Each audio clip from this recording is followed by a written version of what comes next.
പ്രധാനപ്പെട്ട വാർത്തയിലേക്ക് കടക്കുകയാണ്. HRDS ഇന്ത്യയുടെ പ്രഥമ സവർക്കർ പുരസ്കാരം കോൺഗ്രസ് എംപി ശശി തരൂരിന്.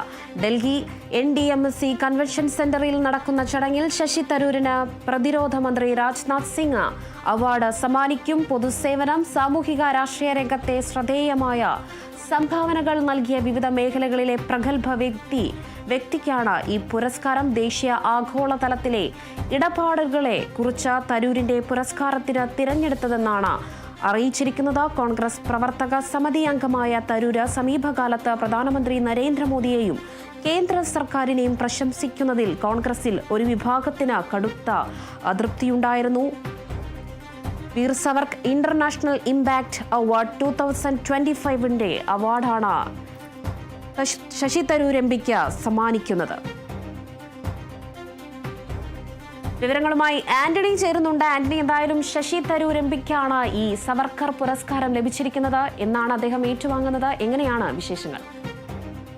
തീർച്ചയായും ഈ തുടർച്ചയായി നരേന്ദ്ര മോദിയെയും അതുപോലെ തന്നെ BJP സർക്കാരിനെയും ഒക്കെ പ്രശംസിക്കുന്ന ഒരു നിലപാടൊക്കെ കഴിഞ്ഞ കാലങ്ങളിൽ ഈ ശശി തരൂരിന്റെ ഭാഗത്തു നിന്ന് ഉണ്ടായി. അതേസമയം പ്രതിപക്ഷത്തിനെതിരെ വലിയ വിമർശനങ്ങളും പ്രത്യേകിച്ച് കോൺഗ്രസിനെതിരെയൊക്കെ വലിയ വിമർശനങ്ങളും ഉയർത്തുന്ന ഒരു സമീപനമാണ് കഴിഞ്ഞ കുറച്ച് നാളുകളായി ശശി തരൂർ ഉയർത്തുന്നത്. അതിനിടയിലാണ് ഈ RSSന്റെ നേതാവൊക്കെയായ VD സവർക്കറുടെ പേരിലുള്ള ഒരു പുരസ്കാരം ഇപ്പോൾ നൽകാനായി ശശി തരൂരിന് നൽകാനായി സന്നദ്ധ സംഘടനയായ HRDS തീരുമാനിച്ചിരിക്കുന്നത്. അത് VD സവർക്കർ ഇമ്പാക്ട് അവാർഡ് 2025 എന്ന പേരിലാണ്. ഇന്നിപ്പോൾ ആ പുരസ്കാരം വിതരണം ചെയ്യുകയാണ്. ഡൽഹിയിൽ നടക്കുന്ന ചടങ്ങിലാണ് ആ പുരസ്കാരങ്ങൾ നൽകുന്നത്. കേന്ദ്ര പ്രതിരോധ മന്ത്രി രാജ്നാഥ് സിംഗ് ആണ് പുരസ്കാരം വിതരണം ചെയ്യുക. ഏതായാലും ഈ തരൂർ ഇങ്ങോട്ട് ഈ പുരസ്കാരം ഏറ്റുവാങ്ങുമോ എന്നുള്ളതാണ് വ്യക്തമല്ലാത്തൊരു കാര്യം. തരൂർ പറയുന്ന അങ്ങനെ തനിക്ക് അവാർഡിനെ കുറിച്ച് അറിയില്ല എന്നുള്ള കാര്യമാണ്. അതേസമയം ഈ HRDSന്റെ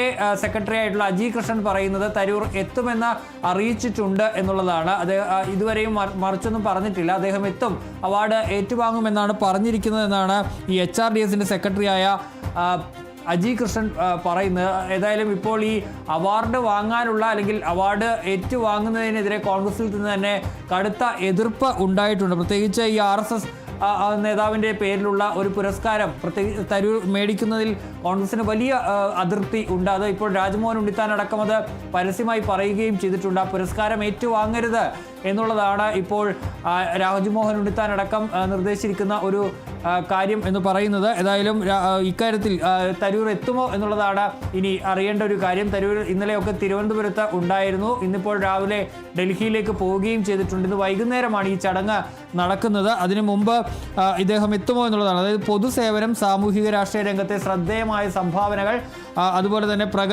തുടങ്ങിയ വിവിധ മേഖലകളിലെ പ്രഗത്ഭ വ്യക്തികൾക്കാണ് ഈ പുരസ്കാരം ഏർപ്പെടുത്തിയിരിക്കുന്നത്.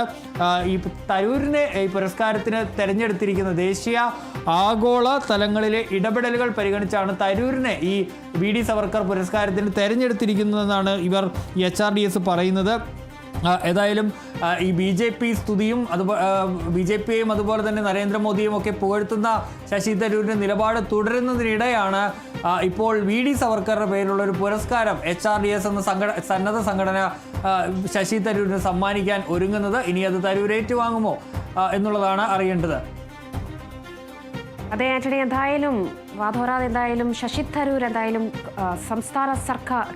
കേന്ദ്ര സർക്കാരിനെ മോദിയൊക്കെ വാനോളം ഉയർത്തുമ്പോൾ ഇത് കോൺഗ്രസിൽ ഒരു വിഭാഗം അതിനെ ശക്തമായ രീതിയിൽ തന്നെ എതിർത്തിരുന്നു. ഇപ്പോൾ കേന്ദ്ര സർക്കാരിന്റെ കൂടിയായ ഒരു പുരസ്കാരം ഇദ്ദേഹത്തിന് ലഭിക്കുമ്പോൾ കോൺഗ്രസ് ഇതിനെ എങ്ങനെ നോക്കിക്കാണുന്നു എന്നതുകൂടി അറിയേണ്ടതുണ്ട്. ഇനി അറിയേണ്ടത് ശശി തരൂർ ഈ പുരസ്കാരം ഏറ്റുവാങ്ങുമോ അതോ കോൺഗ്രസ് ഇതിനെ വിലക്കുമോ എന്നൊരു കാര്യത്തിലാണ് അറിയേണ്ടത്, അല്ലേ ആന്റണി?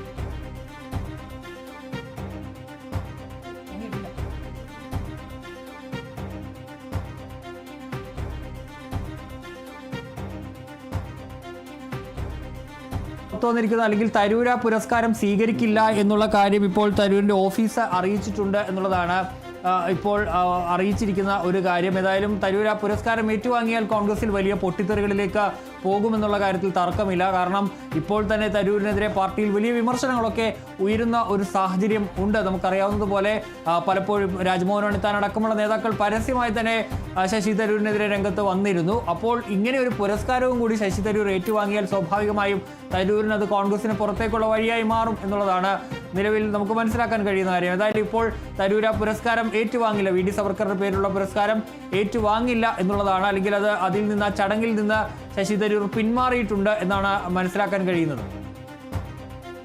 ശരി ആന്റണി, വ്യക്തമാണ്. എന്തായാലും ശശി തരൂരിന്റെയും അല്ലെങ്കിൽ കോൺഗ്രസിന്റെയും നിലപാട് ഇനി എന്തായാലും പുറത്തു വരും എന്നൊരു കാര്യത്തിൽ കൂടി വ്യക്തത വരുന്നുണ്ട്. എന്തായാലും ഇനി കോൺഗ്രസ് നേതൃത്വം എന്ത് തീരുമാനമാണ് ഇതിൽ എടുക്കാൻ പോകുന്നത്? പുരസ്കാരം സ്വീകരിക്കരുത് എന്ന് ശശി തരൂരിനോട് ആവശ്യപ്പെടുമോ എന്നറിയത്തില്ല. എന്തായാലും ശശി തരൂർ പങ്കെടുക്കില്ല എന്നൊരു വിവരം കൂടി ലഭിക്കുന്നുണ്ട്. HRDS ഇന്ത്യയുടെ പ്രഥമ സവർക്കർ പുരസ്കാരം കോൺഗ്രസ് MP ശശി തരൂരിനാണ് ഇപ്പോൾ പ്രഖ്യാപിച്ചിരിക്കുന്നത്. ശശി തരൂർ ഈ പരിപാടിയിൽ അല്ലെങ്കിൽ ഈ പുരസ്കാരത്തിൽ പങ്കെടുക്കില്ല, ഏറ്റുവാങ്ങില്ല എന്നൊരു വിവരം കൂടി ലഭിക്കുന്നുണ്ട്.